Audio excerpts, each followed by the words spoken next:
मोहिनी एकादशी की आप सभी को ढेर सारी शुभकामनाएं।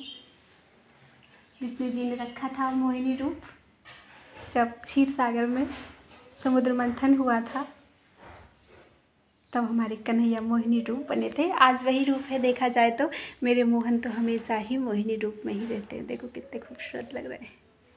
और ये कह रहे हैं कि एक गाना गाओ। मुझे आता नहीं है, कोशिश कर रही हूँ, जितना याद आएगा गा लेंगे।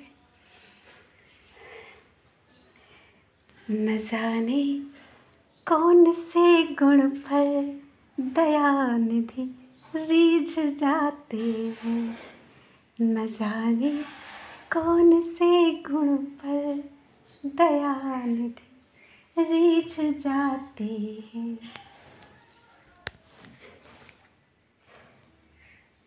प्रबल प्रेम के पाले पड़कर प्रभु को नियम बदलते देखा।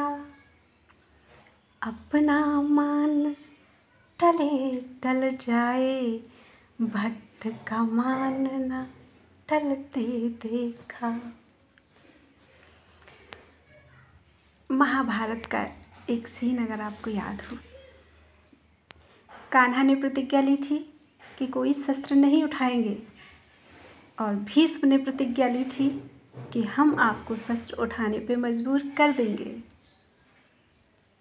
और कन्हैया ने अपने भक्त भीष्म पितामह का मान रखने के लिए खुद शस्त्र उठाया था। गाड़ी का पहिया लेके ही मारने दौड़ पड़े थे शत्रुओं को। तो उसी पे ये गीत है, 2 लाइनें कि प्रबल प्रेम के पाले पड़कर प्रभु को नियम बदलते देखा। अपना मान टले टल जाए, अपने मान की चिंता नहीं है उन्हें, लेकिन भक्त का मान न टलते देखा। न जाने कौन से गुण पर दयानिधि रीझ जाते हैं, यही सद्ग्रंथ कहते हैं, यही हरि भक्त गाते हैं। न जाने कौन से गुण पर, मुझमें तो कोई गुण नहीं है, कोई पूजा पाठ नहीं आता, पता नहीं किस बात पर रीझ जाते हैं। न जाने कौन से गुण पर दयानिधि रीझ जाते हैं। नहीं स्वीकार करते हैं निमंत्रण नभ सुयोधन का। दुर्योधन ने निमंत्रण किया था कान्हा का कि आप हमारे घर आइए, और उसको घमंड था मैं बहुत अच्छे अच्छे व्यंजन खिलाऊंगा, लेकिन कन्हैया ने नहीं गए। और विदुर के घर में गए तो वो भाव में इतने डूब गए, या उनके पास इतना अभाव था कि भाजी जो बनाई थी उसमें नमक नहीं था, तो अभाव भी था, और भाव इतना था कि खुशी के मारे खिलाते खिलाते केले फेंक दिए और छिलके खा लिए। तो नहीं स्वीकार करते हैं निमंत्रण नृप सुयोधन का, निमंत्रण नृप सुयोधन का। विदुर के घर पहुँच कर भोग छिलकों का लगाते हैं। बिन बुलाए गए थे वहाँ पे। विदुर के घर पहुँच कर भोग छिलकों का लगाते हैं। न जाने कौन से गुण पर दयानिधि रीझ जाते हैं। न रोए बनगमन में श्री पिता की वेदनाओं पर। जब प्रभु बन जा रहे थे और राजा दशरथ पिताजी अपने ही पुत्र के दुख में बेहोश हो के जा रहे थे, मूर्छित हो जा रहे थे, और अंत में तो उनने प्राण भी त्याग दिए थे, लेकिन प्रभु नहीं रोए थे। उन्होंने अपने पिता का प्रण निभाया था, लेकिन आंसू नहीं बहाए थे, खुशी खुशी निभाया था। तो न रोए बनगमन में श्री पिता की वेदनाओं पर, पिता की वेदनाओं पर। उठाकर गीत को निज गोद में आंसू बहाते हैं। वही श्री राम जब सीता का हरण हुआ और गीधराज जटायु ने सीता को बचाने के लिए अपने प्राण दे दिए, तो उन्हें गोदी में उठाकर, कितने नसीब वाले थे जटायु, वो भगवान की गोदी में थे और भगवान रो रहे थे उनके लिए। उठाकर गीत को निज गोद में आंसू बहाते हैं, न जाने कौन से गुण पर दयानिधि रीझ जाते हैं।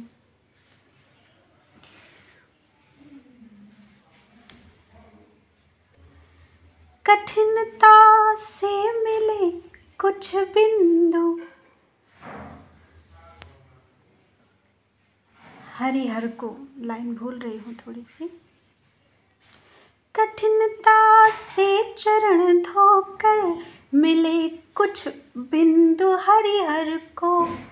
जब वामन रूप रखा था प्रभु ने और अपना पैर बढ़ाया था आसमान की तरफ, मतलब आकाश की तरफ जब पैर बढ़ाया था, क्या बोलते हैं, देवलोक बोलेंगे, क्या बोलेंगे पता नहीं, मुझे याद नहीं आ रहा, सुरलोक जो भी है। तो जब पैर उठाया था ऊपर की ओर, तो हरिहर ब्रह्मा और शंकर जी, तो ब्रह्मा जी ने बड़ी मुश्किल में जब इन्होंने पैर ऊपर किया तो उनका अंगूठा जल्दी से अपने कमंडल में धो लिया वो चरणामृत लेने के लिए। तो उनको बहुत कम समय मिला और बहुत जल्दी में उन्होंने सिर्फ अंगूठा धो पाया, इतना। तो कठिनता से चरण धोकर मिले कुछ बिंदु हरिहर को, जिन्होंने दोनों ने विधिहर ब्रह्मा जी और शंकर जी, तो उन दोनों को बड़ी कठिनता से कुछ बिंदु मिले थे चरणामृत के। और वो चरणामृत स्वयं केवट के घर जाकर लुटाते हैं। वो चरणामृत केवट को कैसे लुटाया था कि केवट बार बार पैर धोता था और एक पैर धो के ज़मीन पर रखता था, फिर दूसरा पैर धोता था। जब तक दूसरा पैर धोया तो पहला पैर गंदा हो जाता था ज़मीन में रखने से, तो कहता था भगवान जी ये गंदा हो गया, फिर से इसको रखो कठौती में, फिर से भगवान जी रख देते थे। बार बार ऐसा ही कर रहा था, बार बार धो रहा था। और अंत में क्या किया, ऐसा करिए भगवान जी आप दोनों पैर कठौती में रख लीजिए। भगवान जी बोले दोनों पैर कठौती में तो रख लेंगे, अब दोनों पैर उठा के तुम धोओगे तो मैं गिर नहीं जाऊँगा। बोले नहीं आप गिरेंगे नहीं, आप दोनों हाथ हमारे सर पर रख दीजिए, हम आपको साथ लेंगे। तो केवट का भाव देखिए, अपने सर पे हाथ रखा लिए, दोनों पैर उस भगवान जी के अपने हाथों पे ले लिए। तो कितना नसीब वाला केवट को बनाया किसने, हमारे प्रभु ने। तो कठिनता से चरण धोकर मिले कुछ बिंदु विधिहर को, मिले कुछ बिंदु विधिहर को। वो चरणामृत स्वयं केवट के घर जाकर लुटाते हैं। उसने पिया चरणामृत, उसके पूरे परिवार ने पिया, सभी ने पिया, उसके पूरे खानदान ने पिया। तो वो चरणामृत स्वयं केवट के घर जाकर लुटाते हैं, न जाने कौन से गुण पर दयानिधि रीझ जाते हैं। सारे गीत बैठ के गाती हूँ, नाच के गाती हूँ, लेकिन जो मज़ा इनकी गोदी में है, कभी इनको अपनी गोदी में सुलाती हूँ, कभी इनकी गोदी में मैं खुद सो जाती हूँ। बहुत प्यार करते हैं। जो सुख, जो संतुष्टि, जो तृप्ति मिलती है यहाँ लेट कर, वो और कहीं नहीं मिलती। सारी थकान, सारी बीमारी, कल मेरी तबीयत कितनी ख़राब थी, मैंने 4-5 भजन गा डाले, मेरी आवाज़ नहीं निकल रही थी और भजन गाते गाते आज मेरी तबीयत देखिए कितनी अच्छी हो गई है। सभी को मोहिनी एकादशी की हार्दिक शुभकामनाएं, बहुत बहुत बधाइयाँ। सबको मोहिनी डाल के अपना बना लें, बस यही एक दुआ है। एक बहुत बड़ी बात थी, अगर आपने कल की देवी भागवत सुनी हो तो। कल जो देवी भागवत की कथा डाली थी उसमें एक छोटी सी बात थी, लेकिन बहुत बड़ी बात थी। आप प्रभु के शरणागत हैं तो फिर अपनी चिंता छोड़ दीजिए, क्योंकि बच्चे को क्या चाहिए और बच्चे को क्या तकलीफ़ है, बच्चा कैसे ठीक होगा, ये माँ को बहुत अच्छी तरह पता होता है। उसे डॉक्टर की ज़रूरत है कि उसे दुआ की ज़रूरत है कि उसे प्यार की ज़रूरत है, ये डॉक्टर माँ को सबसे ज़्यादा पता होता है। या दूसरे नंबर पे डॉक्टर को सबसे ज़्यादा पता होता है कि उसे मरीज़ को क्या चाहिए। वैसे ही हमारे कन्हैया ना माँ भी हैं, पिता भी हैं और सबसे बड़े, इस दुनिया के सबसे बड़े डॉक्टर हैं। अगर उन्हें लगता है कि हमारे बच्चे को डॉक्टर की ज़रूरत है तो वो इलाज भी करवाते हैं, तो इलाज भी करवाइए और विश्वास रखिए कि ठीक हमें नहीं होना है, ठीक उनको हमें करना है। और जितना अखंड विश्वास आपका होगा, हमने महसूस किया है हर कदम पे, जितना अखंड विश्वास हमारा होता है भगवान वो, अब क्या कहें, सही पूछो, विश्वास ही भगवान है। अगर हमें विश्वास है तो हमें कुछ सोचना ही नहीं है। मैं तो यूँ ही लेट जाती हूँ, जो करना है इनको करना है, ये जाना है कि हमको बीमार रखना है। बीमार रखने का मतलब कल मैंने जो महसूस किया, मैं कल दिन भर सोई धूप में लेट के। अगर हमारा स्वास्थ्य खराब है और हमें लेटने की ज़रूरत महसूस हो रही है तो भगवान जी कह रहे हैं बेटा आराम से लेट जा, कोई चिंता मत कर सारे काम वो कर लेंगे। और मैं आराम से लेट जाती हूँ, ये लो ये लेटी।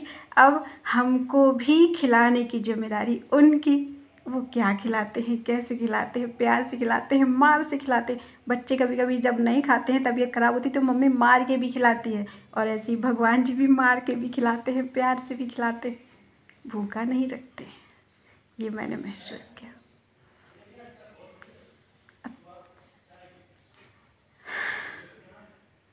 बातें इतनी सारी हैं कान्हा की, कान्हा सागर है और प्रेम का सागर, रूप का भी सागर। संसार में इससे ज़्यादा खूबसूरत मुझे आज तक कोई नज़र नहीं आया और ना आने वाला है, क्योंकि संसार ये बनाने वाले हैं तो इनके सारे गुण किस में हो सकते हैं। मम्मी के गुण बच्चों में होते हैं, कितने होते हैं, 100% भी हो जाए तब भी वो मेरी मम्मी नहीं हो सकता, हमारा बच्चा हमारी मम्मी नहीं हो सकता। माँ तो माँ है और बच्चा बच्चा है। वैसे ही जगत पिता, जगत माता, जगत पति जो ये हैं वो कोई नहीं हो सकता। हम उनके सरकारी नौकर हो सकते हैं और मैं तो सरकारी नौकरी वाली हो गई हूँ और खुशखबरी भी दे सकती हूँ आपको, देना नहीं चाहती हूँ क्योंकि मुझे उसमें दिलचस्पी नहीं है। हमारे कान्हा बहुत जल्दी कमाई करने वाले हैं क्योंकि YouTube पे हमारे सब्सक्राइबर कितने हो गए हैं, 1500। वॉच टाइम भी काफ़ी हो रहा है। इसका मतलब है कि आप सभी हमको बहुत सपोर्ट कर रहे हैं, उसके लिए बहुत सारा थैंक यू आपको भी कन्हैया की तरफ से। क्योंकि मैं तो सरकारी नौकर हूँ, मैं कुछ भी नहीं कर रही हूँ, सिर्फ ये कर रहे हैं और ये हमसे करवा रहे हैं। हम प्यार से नहीं करते तो मार से करवाते हैं। देखो मैंने 4 दिन से कोई वीडियो कैमरे पर नहीं डाला तो इनने कल मेरे को दिन भर लिटा के रखा, सो जाओ, तबीयत ठीक नहीं है, सो जाओ, जब ठीक हो जाए तो चलो वीडियो डालो, मैं ठीक कर दूँगा। शाम को 4-5 भजन गा दिए, तबीयत ठीक है। देखो राधे राधे। बातें ख़त्म नहीं होंगी, वीडियो बहुत बड़ा हो जाएगा, यहाँ पे वाईफाई प्रॉब्लम हो जाती है। राधे राधे।